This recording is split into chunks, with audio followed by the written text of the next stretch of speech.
আপনার কবরটা আপনার জন্য দুই পাশের মাটি এমন ভাবে চাপ দিবে, হাদিসের মধ্যে কথা আছে, আল্লাহর নবী হাদিসের মধ্যে এই কথা আছে, তার কবরের মধ্যে চাপ দেওয়া হবে, ওয়ুজিকা আলাইহি কবরাহু হাত্তা ইউখতালিফু ফিহি, আমার ভাইরা ইলা আখিরিল ইবারা, তার কবরের এক পাশের মাটি আরেক পাশের মাটিকে এমন ভাবে চাপ দিবে আপনার শরীরের অঙ্গ প্রত্যঙ্গ চারিদিকে ছড়িয়ে ছিটিয়ে যাবে, আপনার শরীর আর শরীর থাকবে না, আপনার মাথা চুরমার হয়ে যাবে, আপনার হাত আপনার পা আপনার সবকিছু চুরমার হয়ে যাবে। এজন্য বাবা, কবরের আযাব যদি আমরা সহ্য করতে না পারি, এখন থেকে কবরের জন্য সম্বল করার দরকার আছে না নাই? বাজান, আজকের মাহফিলে, মুকাররম বাড়ি হুজুরের মাহফিলে আজকে লাখো জনতার দল।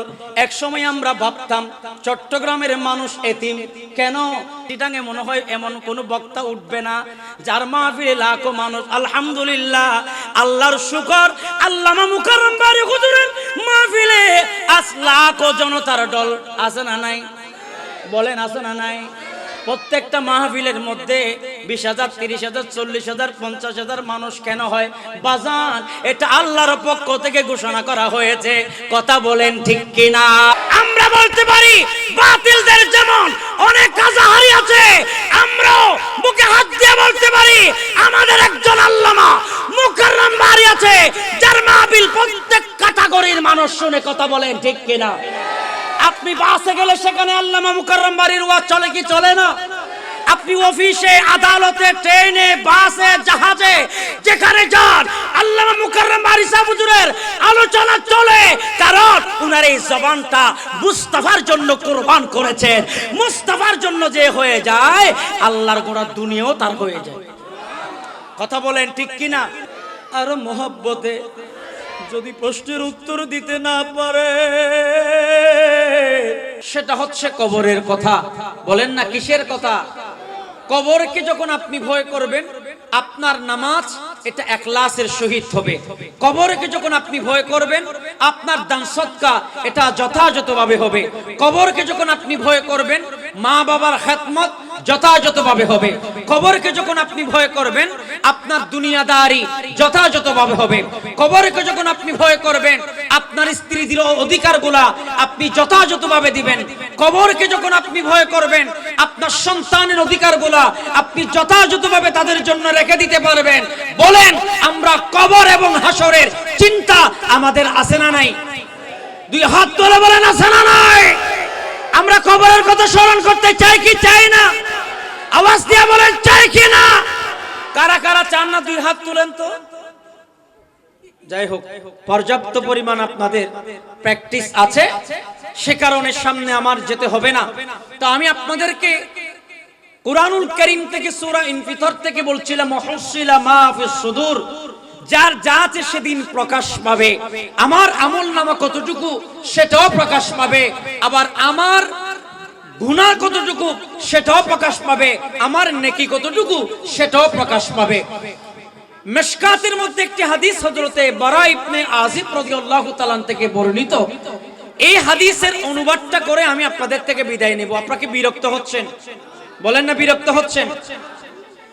রাসূল করিম সাল্লাল্লাহু আলাইহি ওয়াসাল্লামের হাদিসের মধ্যে আল্লাহর নবী সাহাবী বললেন, এখানে দুটি পর্যায় আছে, একটি হচ্ছে মুমিনের মর্তবা, আর একটা হচ্ছে মুনাফিক তথা মুশরিক কাফের যারা, ওদের অবস্থান।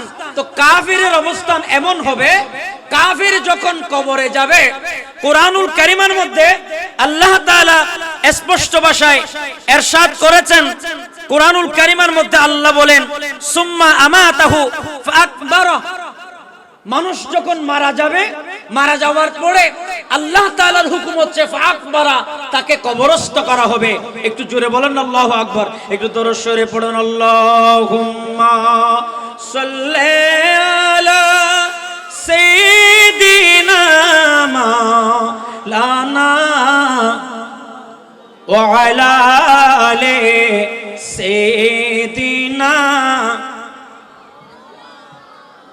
আল্লাহ তুমি নসিব করো মদিনা, মদিনার নবীকে না দেখায়া কবর দেশে নিও না। আল্লাহুম্মা জোরে মাওলানা ওয়া আলা আলি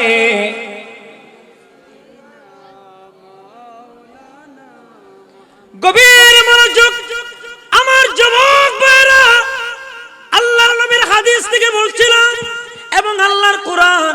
আমার আল্লাহ বলেন সুম্মা আমাতাহু ফাকবারা, মানুষ যখন মারা যাবে, মানুষের পচন ধরার আগে, মানুষের শরীরের মধ্যে দুর্গন্ধ ছুটার আগে ফাকবারা, তাকে কবরস্থ করা হোক, কবরের মধ্যে দাফন করা হোক। আমার ভাইয়েরা, আমরা মুসলমান, আমাদেরকে জানাজা দেওয়া হয়, আমাদেরকে জানাজার পরে আমাদেরকে কবরে দেওয়া হয়। কথা বলেন ঠিক কিনা? আমাদেরকে যখন কবরে দেওয়া হবে, এর যুবক, আগ্রাবাদের যুবক ও আমার মা বোনেরা, আমাদেরকে যখন কবরে দেওয়া হবে, 1 সপ্তাহ 2 সপ্তাহ যাওয়ার আগে বাজান আমাদের শরীরের অঙ্গ প্রত্যঙ্গ গুলা পচন ধরে যাবে, আমাদের অঙ্গ প্রত্যঙ্গ গুলা পচন ধরে যাবে, নাক পচে যাবে, আমাদের কান পচে যাবে, শরীর পচন ধরবে। এভাবে আমাদের প্রত্যেক অঙ্গ প্রত্যঙ্গ পচন ধরে যাবে।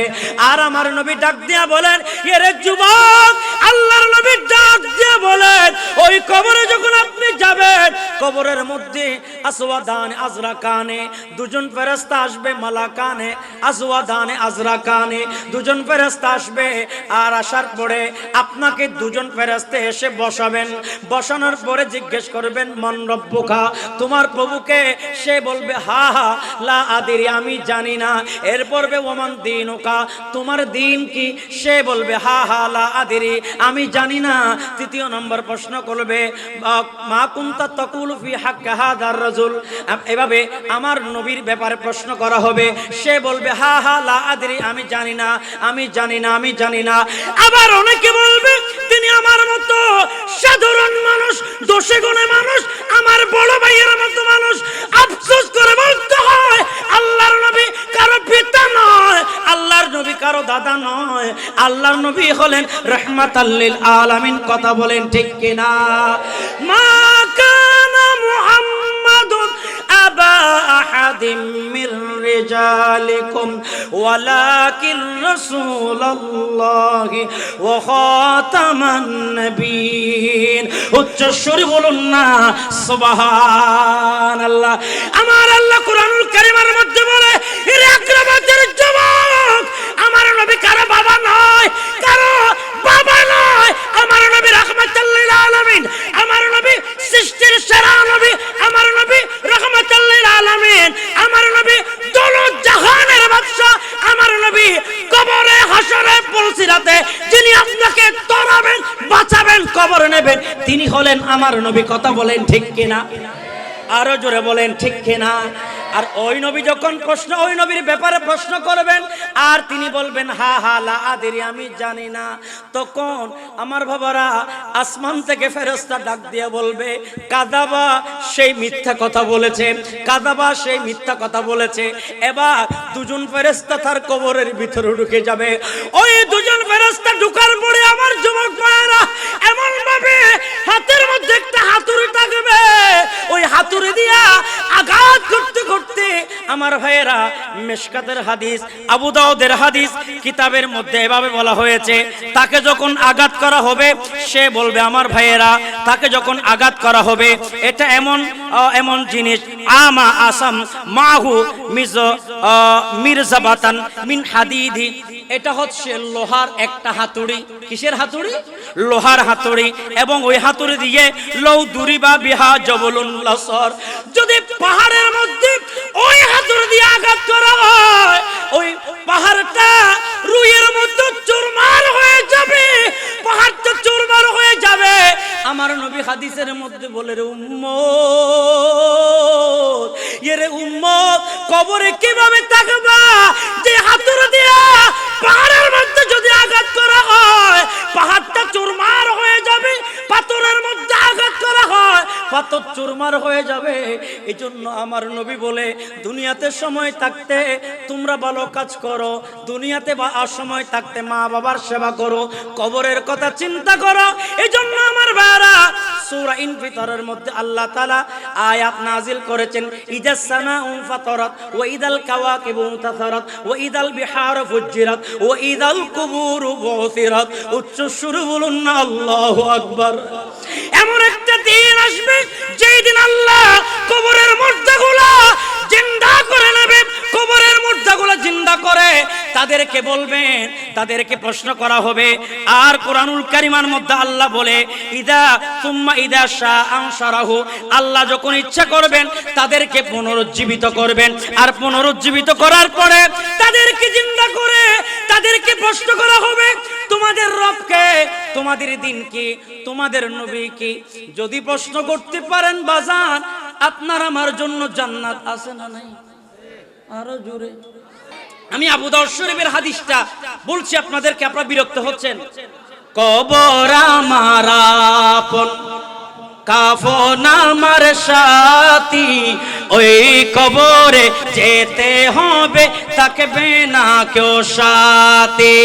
কবর আমার আপন, কাফন আমার সাথী, ওই কবরে যেতে হবে, থাকবে না কেউ সাথী।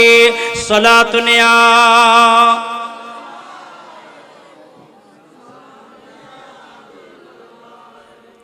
একটা সবক নিয়ে যান। কবরের কথা আমরা সব সময় ভাববো, কবরের আযাবের কথা সব সময় ভাববো। যদি আপনি জাহান্নামী হন তাহলে ওয়াফরিশুহু মিনান নার, আপনাকে জাহান্নামের পোশাক, জাহান্নামের বিছানা বিছিয়ে দেওয়া হবে। ওয়ালবিসুহু মিন লিবাসিন নার, আপনাকে জাহান্নামের পোশাক পরিধান করাই দেওয়া হবে, জাহান্নামের বিছানা দেওয়া হবে এবং আপনার জন্য জাহান্নামের দরজা খুলে দেওয়া হবে। আর আম্মাল মুমিন, বান্দা যখন মুমিন হয় আল্লাহ তাআলা তাকে ওয়াফরিশুহু মিন ফিরাশিল জান্নাহ, জান্নাতের বিছানা বিছিয়ে দেয়। ওয়ালবিসুহু মিন লিবাসিল জান্নাহ, জান্নাতের পোশাক পরিধান করে দেয়। ওয়াফতাহু লাহু বাবান, তার জন্য জান্নাতের দরজা খুলে দেয়। জান্নাত থেকে সুঘ্রাণ আসে, সেই সুঘ্রাণ চারিদিকে ছড়িয়ে যায়। মুস্তাফার গোলামের জন্য আমাদের যখন কেউ নাই, যখন কেউ থাকবে না, একজন মুস্তাফা থাকবে, একজন নবী থাকবে, একজন আকা থাকবে। এই আকার জন্য আপনি পাগল পাড়া হয়ে আগ্রাবাদের জমিনে আপনার সময়টুকু বিসর্জন দিয়ে যেই মুস্তাফা মুস্তাফা করে করে আপনার সবাই কুরবান করেছেন, সেই মুস্তাফা বলবে যখন তোমার কেউ নাই তখন মুস্তাফা আপনার পক্ষে শাফাত করার জন্য দাঁড়িয়ে যাবে। ঠিক কিনা বলে? দুই হাত তুলে বলেন ঠিক কিনা? ইয়া রাসূলুল্লাহ, ইয়া গৌসুল আজম দস্তগীর, জিন্দাবাদ জিন্দাবাদ জিন্দাবাদ।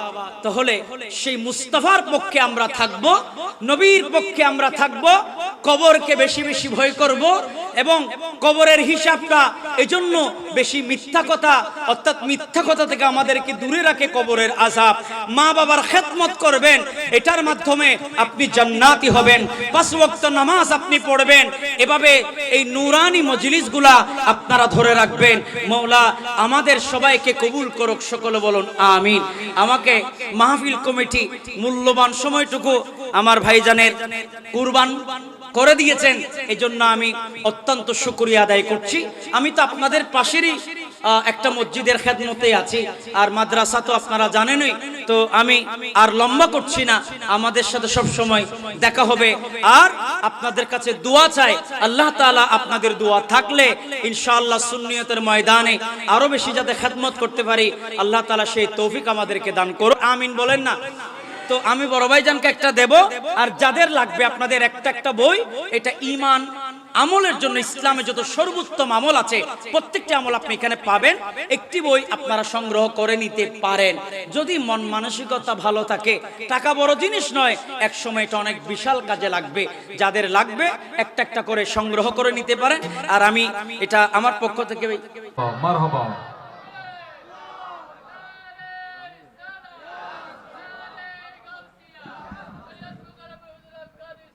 বাস আমি আমার নাম্বারটা